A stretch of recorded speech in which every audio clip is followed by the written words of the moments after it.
La Primera Iglesia Bautista de Cumaná presenta Momento de Predicación. El púlpito de la Primera Iglesia Bautista de Cumaná. Un encuentro vital con la Palabra de Dios. Ayudándoles a seguir adelante. Invito entonces a nuestra amada hermana Amarilis González. Saludo a Yanni, yo le digo Yanni, la hermana, nuestra hermana María Rondón. Bendiciones. Pase adelante, mi hermana Amarilis. Gracias, pastor. Dios le bendiga, mis hermanos. Oiga, maravilloso ese tiempo de adoración, ¿verdad? Maravilloso. Gloria a Dios. Bueno, mis hermanos, uno de los momentos más importantes del servicio, que es el estudio de la palabra de Dios. Vamos a buscar en nuestras Biblias el libro de Mateo, el Evangelio de Mateo, capítulo 21. Damos gracias a Dios por su palabra, por sus enseñanzas. Mateo 21, vamos a leer los versos desde el 18 hasta el 22. Mateo 21, del 18 al 22. En la versión Reina Valera de 1960, dice así esta porción de la palabra de Dios. Y leemos en el nombre de Jesús. Por la mañana, volviendo a la ciudad, esto es Jesús, tuvo hambre, y viendo una higuera cerca del camino, vino a ella, y no halló nada en ella, sino hojas solamente. Y dijo: nunca jamás nazca de ti fruto. Y luego se secó la higuera. Viendo esto, los discípulos decían maravillados: ¿cómo es que se secó enseguida la higuera? Respondiendo Jesús les dijo: de cierto os digo que si tuviereis fe y no dudareis, no solo haréis esto de la higuera, sino que si a este monte dijereis: quítate y échate en el mar, será hecho. Y todo lo que pidiereis en oración, creyendo, lo recibiréis. Amén. Amén. Oramos. Padre nuestro que estás en los cielos, santificado sea tu nombre. Venga tu reino. Hágase tu voluntad, así como en el cielo, también en la tierra. El pan nuestro de cada día, dánoslo hoy. Perdona nuestras deudas, como también nosotros perdonamos a nuestros deudores. No nos dejes caer en tentación y líbranos del mal, porque tuyo es el reino, el poder y la gloria, hoy y siempre, en el nombre de Jesús. Amén. Hoy hablaremos de Jesús, de sus enseñanzas, una de sus enseñanzas. Siempre es maravilloso hablar de Jesús, conocer de Jesús, aprender de Jesús. El Evangelio de Mateo, donde acabamos de leer esta porción de la palabra de Dios, es un libro que habla de Jesús como el rey de los judíos. Este libro muestra el cumplimiento de las profecías sobre el Mesías, el que habría de nacer para bendecir a todas las naciones. Este libro también revela los primeros pasos de Jesús, el inicio de sus obras, sus prodigios, sus milagros. Mateo fue uno de los discípulos de Jesús y según algunos comentaristas, según algunos libros, señalan que este hombre, que Mateo, guardaba registros de caminos de las palabras de Jesús, que luego usó para escribir su evangelio. Este episodio de la maldición de la higuera aparece o se suscita después de la purificación del templo de Dios en Jerusalén. Y así lo podemos ver en el verso 12 de ese mismo capítulo 21.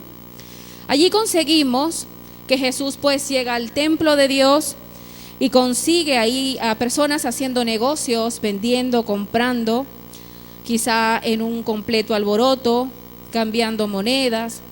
Y esto lo molestó muchísimo, es lo que podemos percibir, al punto, como dice la palabra de Dios, de Jesús volcar las mesas del lugar, alegando pues que el templo de Dios era casa de oración, era un lugar sagrado y había sido convertido en cueva de ladrones.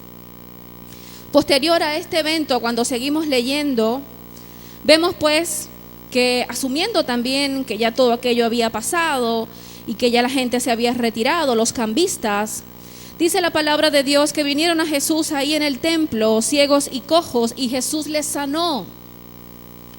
Luego conseguimos que Jesús va de ahí con sus discípulos a Betania, como lo afirma en el verso 17 del capítulo 21, allí posa durante la noche y al día siguiente de regreso a la ciudad, de regreso a Jerusalén, es cuando ocurre este evento de la higuera.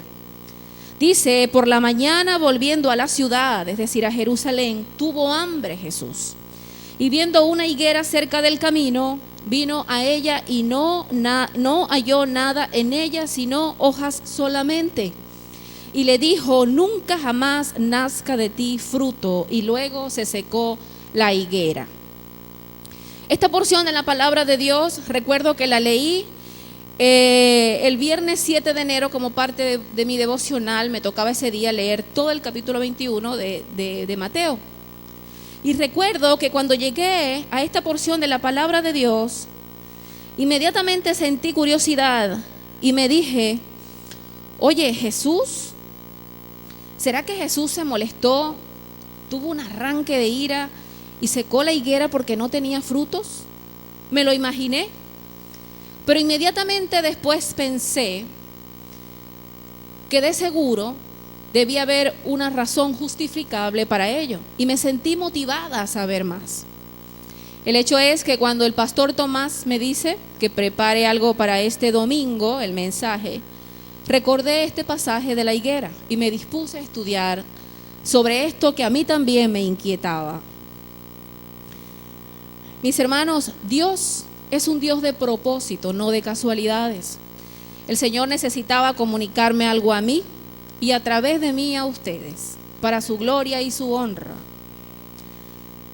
Cuando yo me dispuse a estudiar, encontré que este episodio de la higuera, de hecho, llama la atención de los lectores de la Biblia. Es un pasaje muy polémico, bastante controversial. Se preguntan los estudiosos, ¿cómo es posible que Jesús, un maestro lleno de bondad? Surge de momento la pregunta, aunque como todo estudioso, pues estamos llamados a conocer más de Jesús, a estudiar más la palabra de Dios. Pero siempre, de inmediato, al leer esta porción, surge la inquietud. Y vemos pues, cuando nos disponemos a estudiar, que es la inquietud de muchos. Y se preguntan cómo es que Jesús, un maestro lleno de bondad y misericordia, haya usado su poder para marchitar una hoguera, cuando todos sus dones, por el contrario, fueron de mucho provecho. ¿De verdad será que se llenó de ira Jesús y destruyó una inofensiva higuera simplemente porque no tenía frutos? Por otro lado, también surge la interrogante de que así como Jesús secó la higuera, ¿por qué no hizo que diera frutos? En fin, de cualquier forma, Jesús es soberano, pues es Dios mismo y hace como quiere, ¿sí o no? El hecho es, mis hermanos, que con esto que Jesús estaba haciendo, se disponía a enseñarle a sus discípulos, hoy a nosotros, al mundo entero, sobre un principio divino, sobre la fe. En Jesús no hay casualidades, hay propósitos. En Dios hay propósitos. Lo primero que debemos mencionar en este estudio son aspectos importantes de esta planta, de la higuera. La higuera, cuando estudiamos, es un árbol frondoso. Era un árbol frondoso que proporcionaba una gran sombra donde se podían sentar las personas a descansar huyendo del sol abrasador, ya que su copa podía extenderse hasta 10 metros. Una planta de fruto comestible, el higo. Esta planta era propia de la tierra de Israel.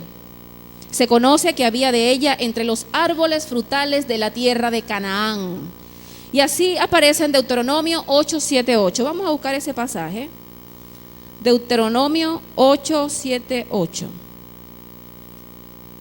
En la misma versión Reina Valera dice, Deuteronomio 8:7-8, porque Jehová tu Dios te introduce en la tierra buena, en la buena tierra, tierra de arroyos, de aguas, de fuentes y de manantiales, que brotan en vegas y montes, tierra de trigo y cebada, de vides, higueras y granados, tierra de olivos, de aceite y de miel. Según también la misma palabra, cuando nosotros seguimos estudiando, encontramos que en el reinado de Salomón, cuando el pueblo de Israel gozaba de paz, cada uno tenía su propia higuera y solía sentarse en tranquilidad bajo su sombra. Cuando buscamos en el primer libro de Reyes 4:25, Primer libro de Reyes 4:25 dice: y Judá e Israel vivían seguros, cada uno debajo de su parra y debajo de su higuera, desde Dan hasta Beerseba, todos los días de Salomón. Interesante. Los frutos de la higuera, por otra parte, se cosechaban en dos épocas diferentes cuando nosotros estudiamos, investigamos. La primera se recogía entre mayo y junio y se le llamaba higo temprano o más pequeño. Y la segunda entre agosto y octubre y se le llamaba higo tardío y era de mayor tamaño y según más sabroso. Cuando ocurre el evento con Jesús que seca la higuera, de acuerdo a los acontecimientos narrados en la Biblia, cuando nosotros investigamos o leemos toda esa narrativa, nos damos cuenta, mis hermanos, que este episodio con la higuera ocurre cerca de la fiesta de Pascua. Es decir, entre los meses marzo y abril. Una época en la que era poco probable recoger frutos dulces de la higuera, frutos maduros de la higuera. Sus primeros frutos comenzarían a recogerse en mayo, un mes después. Y es aquí lo interesante del asunto cuando uno estudia. Probablemente Jesús no esperaba conseguir higos cuando hizo saber a sus discípulos que tenía hambre. Mis hermanos, Jesús se disponía a enseñarle a sus discípulos y al mundo entero un principio divino. No era casualidad, era propósito de Jesús. ¿Qué pasó inmediatamente que Jesús tocó la higuera y ésta se secó? Asombro total entre los discípulos. Era para ellos impresionante. De hecho, la palabra dice que maravillados se preguntaron cómo es que Jesús secó la higuera enseguida al tocarla. Entonces, al estudiar nos preguntamos, ¿dónde estaba para los discípulos ese Jesús que horas antes había sanado, como dice la palabra, a ciegos y cojos en el templo? ¿Qué les sorprendía a los discípulos? ¿O qué veía Jesús en los discípulos? ¿Qué necesitaban los discípulos? ¿Qué más necesitaban saber y conocer de Jesús? ¿Dónde estaba aquel Jesús que cuando nos ponemos a indagar más, allá cerca del mar de Galilea, no solo había sanado a ciegos y cojos, sino también a mudos, mancos y muchos otros, como lo declara la palabra en Mateo 15 del 29 al 31? ¿Dónde estaba aquel Jesús que había alimentado a 4,000 hombres con 7 panes y 2 pececillos? Jesús conocía la debilidad de sus discípulos y con este acto los preparaba para enseñarles sobre la fe. Sobre la fe. Y es aquí cuando la acción de secar la higuera, gloria a Dios en las alturas, cobra sentido. Había un porqué. Jesús no se llenó de ira. Jesús buscaba captar la atención de los discípulos para enseñarles sobre este principio divino. Principio sobre el que debe moverse todo creyente, todo servidor de Cristo, todo el que proclama a Cristo como su Señor y su Salvador. Por eso Jesús dice inmediatamente después: de cierto os digo que si tuviereis fe, le dice a los discípulos, y no dudareis, no solo haréis esto de la higuera, sino que si a este monte dijereis, quítate y échate en el mar, será hecho. Y todo, oiga bien, todo lo que pidieres en oración, creyendo lo recibiréis. Algunos teólogos afirman que este episodio de la higuera también está relacionado con la falta de frutos apacibles, frutos de obediencia del pueblo de Israel ante Dios. Pero también hay una enseñanza fundamental de Jesús a sus discípulos y al mundo sobre la fe, por estas palabras que inmediatamente menciona ante el asombro de sus discípulos. De cierto te digo que si tuvieres fe y no dudareis, le dijo Jesús a sus discípulos, no solo haréis esto de la higuera, sino que si a este monte dijereis, quítate y échate en el mar, será hecho. Y todo lo que pidiereis en oración, creyendo, lo recibiréis. En Marcos, este mismo versículo, pero en la Nueva Versión Internacional, dice: les aseguro que si alguno le dice a este monte, quítate de ahí y tírate al mar, creyendo sin abrigar la menor duda de que lo que dice sucederá, lo obtendrá. La fe, mis hermanos, es creer sin abrigar la menor duda. La fe es la plena certeza de que lo que se está deseando se cumplirá. La fe todo lo hace posible. ¿Cuántos lo creen? La fe todo lo hace posible. Usted pudiera decir en este mismo momento: oiga, pero yo he pedido muchas cosas con fe y no se me han cumplido. También es importante que usted sepa que lo que está pidiendo debe estar dentro de la voluntad y del propósito eterno de Dios para tu vida. De hecho, cuando Jesús nos enseña el modelo de oración, el mismo Dios nos dice cómo debemos orar. Decimos: Padre nuestro que estás en los cielos, santificado sea tu nombre. Primero exaltamos el nombre de Dios. Luego decimos: venga tu reino, que significa que se haga tu voluntad en mi vida, que se haga como tú reinas en mi vida, que se haga como tú ordenas en mi vida, que sea tu soberanía sobre mi vida. Y finalmente, hágase tu voluntad. Es decir, todo deseo, todo pensamiento, todo anhelo debe someterse a la voluntad del Padre, pues las mismas escrituras, los mismos hechos, nuestra vida, nuestras experiencias nos dicen que todos los caminos de Dios son perfectos. Su voluntad es santa, agradable y perfecta. Entonces, ¿cómo no someter nuestros deseos a la voluntad del Padre si Él sabe lo que nosotros necesitamos? Cerramos el paréntesis. Si va a pedir, pida con fe, creyendo desde el poder de Jesucristo que obra en su vida, pero también dentro de la voluntad y el propósito eterno de Dios para su vida. Porque todo lo que le puede acarrear a usted malas consecuencias, el Señor por ahí no lo va a llevar. Pero con el tiempo nos damos cuenta y decimos después: gracias, Señor.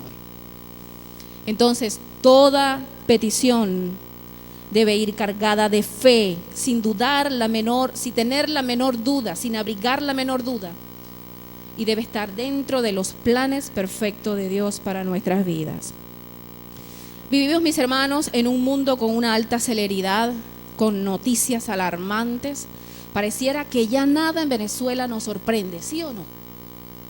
Pareciera que nos llaman: se murió tal persona, ya cóntrale, y lo enterraron directamente, o le van a hacer algún velatorio, o le van a hacer algún servicio, ¿sí o no? Ya uno se espera hasta que lo lleven directamente a enterrar. Ya todas las cosas se han perdido. Vivimos en un mundo con una alta celeridad, con noticias alarmantes. Las cosas cambian rápidamente, con una tecnología que avanza, que nos traga. Una sociedad donde la desconfianza nos asalta constantemente. Y la misma Biblia dice que por la maldad del hombre, los corazones de muchos se enfriarán. Vivimos en un mundo donde la fe, aunque nos neguemos a reconocerlos, en muchos se ha convertido en un concepto vago que relativiza la vida. Fíjese desde dónde partimos muchos, porque no me quiero excluir, no quiero pasar de altiva. En momentos pudiéramos partir de que ni la experiencia ni la razón puede asegurarnos que obtendremos aquello que queremos. Una fe humana, una fe endeble, una fe frágil, una fe superficial y pobre. ¿Esta es la fe que debemos tener en Jesús? Probablemente esa era la fe que Jesús vio en sus discípulos. Y muy probablemente Jesús estaba decepcionado por eso. De hecho, en una oportunidad después de resucitado, en aquel camino de Emaús, cuando Jesús se encontró a aquellos dos hombres, les dijo: oh insensatos y tardos de corazón para creer. La fe como fruto del Espíritu Santo, como fruto de Jesús mismo morando en nuestros corazones. ¿Quién mora en el creyente? El Espíritu Santo, el Espíritu de Dios, el Espíritu de Jesús. Y la fe como fruto de Jesús mismo en nuestros corazones no puede ser una fe ciega, una fe sin frutos permanentes. Debe ser firme, debe ser fructífera, en plena convicción de que se hará como lo anhela nuestro corazón. Pudiéramos preguntarnos, y a mí inclusive me asalta la interrogante: Señor, aquello que se ha cumplido, aun cuando esté dentro de tu voluntad, ¿será porque no lo he creído firmemente? ¿No lo he visto ya cumplido en mi vida? Y probablemente sí, porque entonces está dentro del plan y la voluntad eterna de Dios en mi vida, pero mi fe es pobre, mi fe es frágil y abrigo dudas en mi corazón. La fe del creyente debe ser fructífera en plena convicción de que se hará como lo anhela su corazón, pidiendo conforme al propósito eterno para el que has sido destinado, para el que hemos sido destinados. La fe es la certeza, oiga bien, de Jesús mismo moviéndose desde su verdad y su poder. No es mi alcance, no es mi raciocinio, no es mi lógica, es el poder de Jesús. Y Jesús dice que todo lo que pidieres en oración, creyendo lo recibiréis. Oye, maravilloso, cuando nosotros prestamos atención a eso y queremos ir más allá. Interrogantes e interrogantes surgen. Mis hermanos, Dios no se podrá manifestar en su vida si usted es un hombre de poca fe. Dios obrará en su vida directamente proporcional al nivel de su fe. La fe en Dios produce milagros, lo vemos. La fe en Dios cambia vidas. ¿Cuántos lo creen? La fe en Dios puede hacer de lo imposible lo posible. ¿Cuántos lo creen? Sí, Señor, lo creemos. Si tuviereis fe, dijo Jesús, y no dudareis, no solo haréis esto de la higuera, sino que si a este monte dijereis, quítate y échate en el mar, será hecho. Y no solo esto, sino que todo lo que pidiereis en oración, todo creyendo lo recibiréis. Hoy más que nunca debemos alzar nuestros ojos al cielo, mis hermanos, y confiar plenamente en Dios. Plenamente en Dios. Las circunstancias que vivimos día a día nos confirman que solamente en Dios reposa nuestra esperanza, nuestra vida, nuestra eternidad, nuestra fuerza. No hay sistema de salud, no hay sistema judicial, no hay sistema social que le ofrezca a usted, ahora menos, que lo que le puede ofrecer Jesús, Dios, a su vida, a su familia, a su hogar. En Él solamente reposan las promesas de paz y de bendición del pueblo, del creyente, de su Hijo. Solamente en Dios. Necesitamos más que nunca alzar nuestros ojos al cielo y confiar plenamente, sin dudar, de que Dios sí cumplirá nuestros deseos, siempre y cuando estén dentro del propósito eterno que ha destinado para nosotros. ¿Tú quieres ver a tus hijos convertidos a Cristo? Ten fe y se cumplirá. ¿Tú quieres ver a tu esposo, a tu mujer, a tu esposa convertida a Cristo, entrando por esa puerta y alabar a Dios? Ten fe y se cumplirá. ¿Tú quieres ver tus sueños cristalizados? Ten fe y se cumplirá. ¿Tú quieres ver sanidad en tu vida? Ten fe y se cumplirá. Ten fe y no abrigues la menor duda, amado hermano, amada hermana. Ten fe. Y no es una simple fe, no es un simple creer. Tú crees que Dios es uno, dice Santiago 2:19, bien haces. También los demonios creen y tiemblan. Pero ¿crees tú que ese Dios de milagro es tu Dios? El que pelea por ti, el que va delante de ti en la batalla como poderoso gigante, el que trabaja por ti. Dios te dice, pide con fe y se te dará. Busca con fe y se te dará y hallarás. Llama con fe y se os abrirá. Todo aquel que pide con fe recibirá. Todo aquel que busca con fe hallará, y todo aquel que llama con fe se le abrirá. con fe, si tuvieres fe, dijo Jesús, y no dudareis, no solo haréis esto de la higuera, sino que todo lo que pidieres en oración, creyendo lo recibiréis. Una fe genuina, formada desde la verdad, desde el poder, desde las promesas y desde la palabra de Dios, desde la palabra de Jesús. Formada desde su verdad y su infinito poder. En la Biblia encontramos historias hermosas de hombres con una gran fe. Y probablemente a usted de inmediato se le esté pasando por la cabeza Abraham, el padre de la fe. Ya ese es un eslogan, ¿sí o no? Abraham, el padre de la fe. Podemos encontrar a Noé y nos remontamos a la historia, a Abraham, a Rahab, a Jacob. Una de las historias más maravillosas de fe la encontramos en Jacob, de perseverancia, de lucha, de ver sus deseos cumplidos antes de que se cristalicen, de sentirlos ya cumplidos. Jacob era hijo de Isaac y nieto de Abraham. Esto pues para las personas que nos visitan, para las personas que no han profundizado en las historias de la Biblia. La historia inicia así. Isaac, hijo de Abraham, se casó con una mujer llamada Rebeca. Esta mujer era estéril, pero Isaac, dice la palabra, que oró a Dios por ella y le fue concedido a Rebeca el tener hijos. A la hora de dar a luz, se encuentran que Rebeca tenía gemelos. El primero en nacer era rubio y velludo y le llamaron Esaú.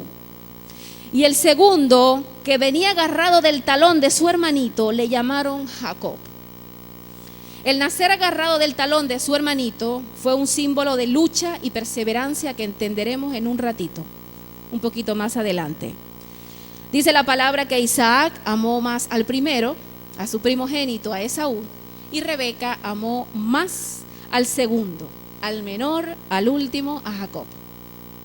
En una oportunidad, ya grande Esaú, llegando del campo con hambre y cansado, encontró a Jacob que preparaba un rico guisado y le pidió comida.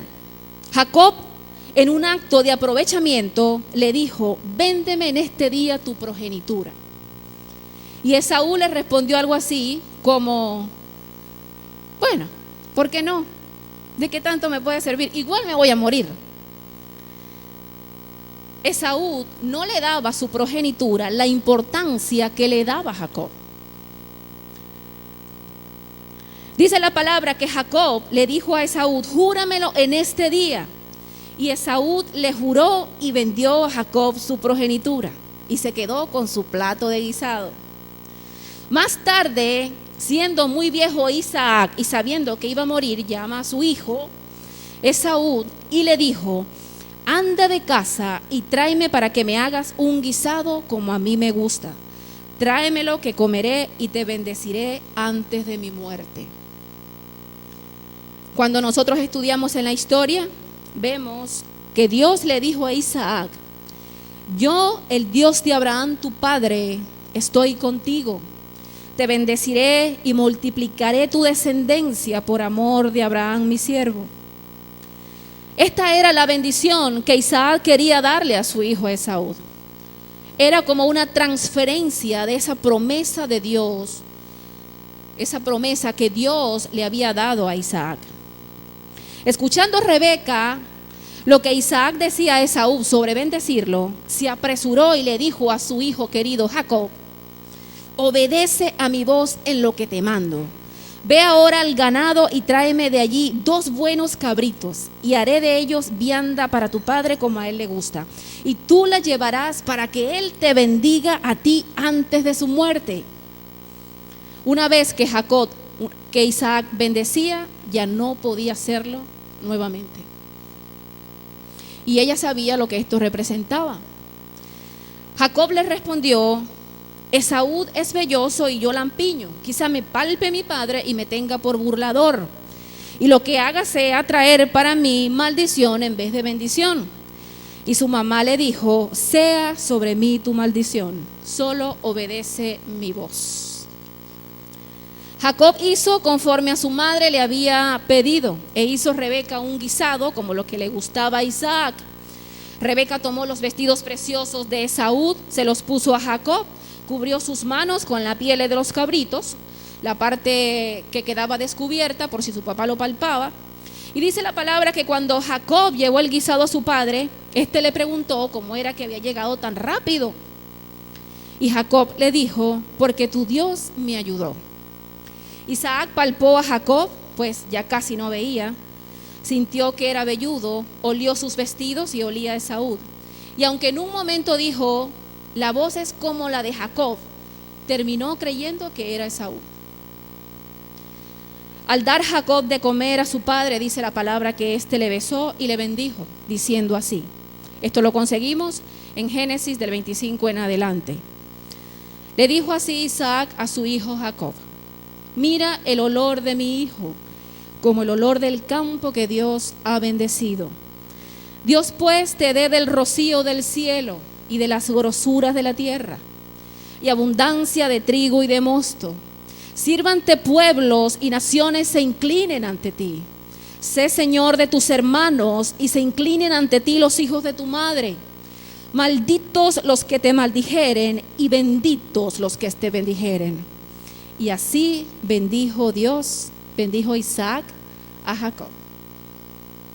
Un rato después, hermana Juanita, ¿va conmigo? La hermana Carmen, ¿van conmigo? Amén. Un rato después, estando Isaac solo nuevamente, llega Esaú con el guisado para su padre. Isaac le pregunta: ¿quién eres? Y él dice: tu hijo primogénito Esaú. Dice la palabra que Isaac se estremeció grandemente y dijo: vino tu hermano con engaño y tomó tu bendición. Esaú exclamó: bien llamaron su nombre Jacob, que significa suplantador. Ya 2 veces se ha apoderado de mi progenitura. Dice la palabra, mis hermanos, que Esaú se llenó de amargura contra su hermano y propuso en su corazón matarlo. Jacob huyó a otras tierras, por allá permaneció muchos años, hizo su familia, una gran familia, y se hizo próspero. Pero un día, años después, decidió regresar a la tierra de sus padres y escuchó que aún Esaú lo buscaba para vengarse. Y él ideó entregar parte de sus riquezas para ver si ablandaba su decisión, entregar parte de sus riquezas a su hermano. Y mandó en el camino a una parte de su siervo con parte de sus riquezas, y luego a otro lote, y luego a otro lote. Y él iba quedando en la parte de atrás, a ver si así ablandaba la decisión de su hermano. Dice la palabra que en una oportunidad de regreso a sus tierras, estando solo una noche, llegó un varón. Probablemente Jacob pensó que era un enviado de Esaú. Dice la palabra que luchó y luchó y luchó y luchó contra aquel hombre incansablemente, dice la palabra de Dios. Luchó hasta que rayaba el alba, literalmente lo dice la palabra, es decir, hasta que amanecía. Jacob no quería ser vencido, no quería dejarse vencer. En un momento, él comprendió en la lucha que aquel hombre no era un hombre normal, no era un hombre cualquiera, debía ser un ser especial, uno enviado de Dios. Y eso nos hace entender que Jacob luchó para vencer, para ganar. Y cuando no lo hace, es que se da cuenta que no es un hombre normal, que debe ser un hombre especial. Y se aferra más a aquel hombre, se aferra más y se aferra. Dice en la versión Reina Valera que aquel hombre tuvo que descoyuntarle el muslo para que lo soltara. Y en la Nueva Versión Internacional dice que el varón tocó la coyuntura de la cadera de Jacob y se la dislocó. Pero aún así Jacob seguía luchando y aferrado a aquel varón. Y Jacob le dijo: no te soltaré hasta que no me bendigas. No te soltaré hasta que no me bendigas. Mayor convicción, mayor certeza, mayor seguridad. No te soltaré hasta que no me bendigas, le dijo Jacob a aquel varón. Y el varón le preguntó: ¿cuál es tu nombre? Y él dijo: Jacob. Y aquel varón dijo: ya no será más tu nombre Jacob, sino Israel, porque has luchado con Dios y los hombres y le has vencido. Gloria a Dios en las alturas. Aleluya. Y allí mismo, en ese amanecer, en aquel lugar, Dios bendijo a Jacob. En Génesis 35:10 declara que Dios le dijo a Jacob: no se llamará más tu nombre Jacob, sino Israel. Crece y multiplícate. Una nación y conjunto de naciones procederán de ti, y reyes saldrán de tus lomos. La tierra que he dado a Abraham y a Isaac la daré a ti y a tu descendencia después de ti. Jacob tuvo 12 hijos y fueron las 12 tribus de Israel, el pueblo amado de Dios. Jacob fue un hombre astuto, inteligente, con una gran pasión de conseguir lo que quería. Pasión que lo llevó al punto emblemático de su vida, una lucha cara a cara con Dios.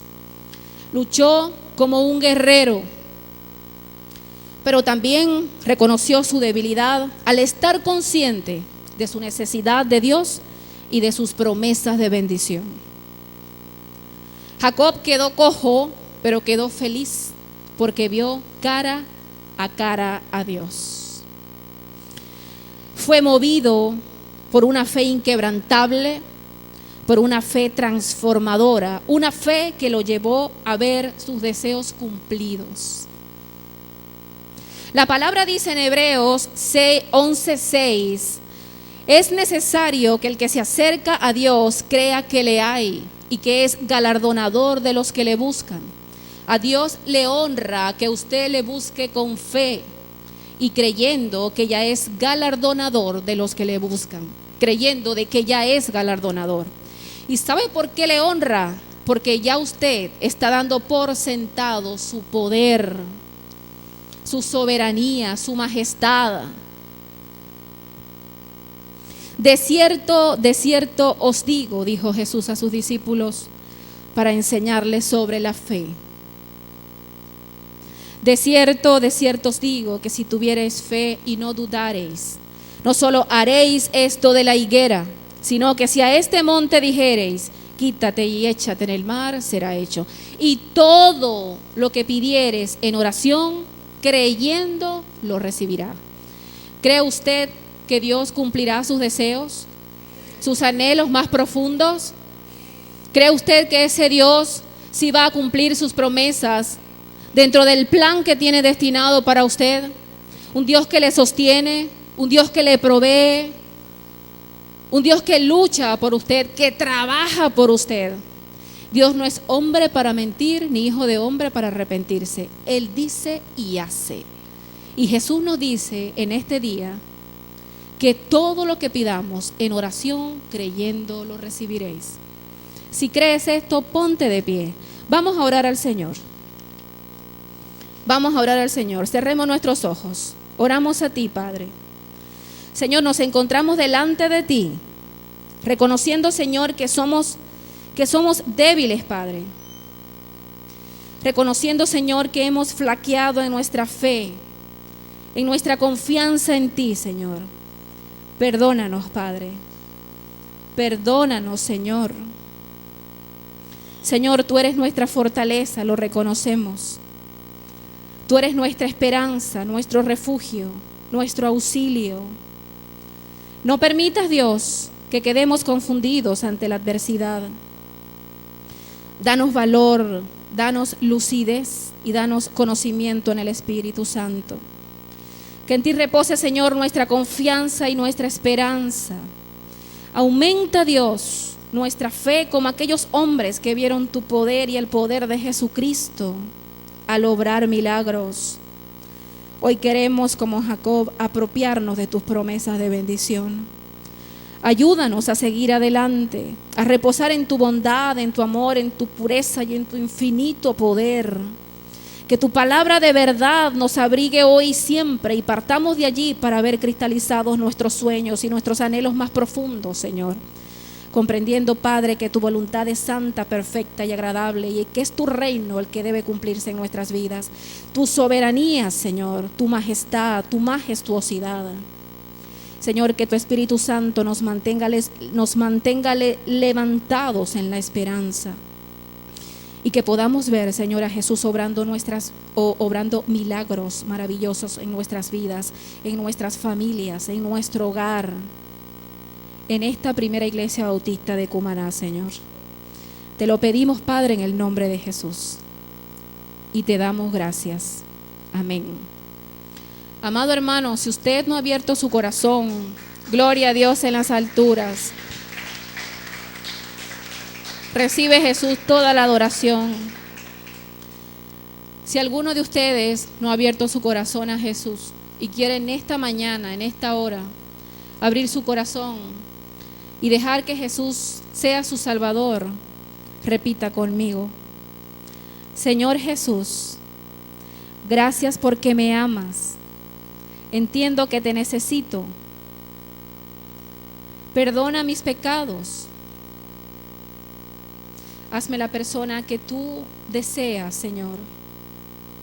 Borra mis rebeliones por amor tuyo, por amor a tu nombre. Inscribe mi nombre en el libro de la vida. Te lo pido, Jesús, en tu nombre poderoso. Amén. Dios le bendiga, amado hermano. Camine con fe, creyendo que Dios cumplirá los deseos de su corazón. Dios le bendiga.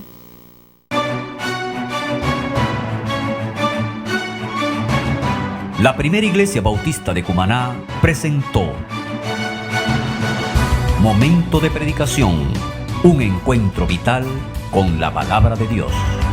El púlpito de la primera iglesia bautista de Cumaná.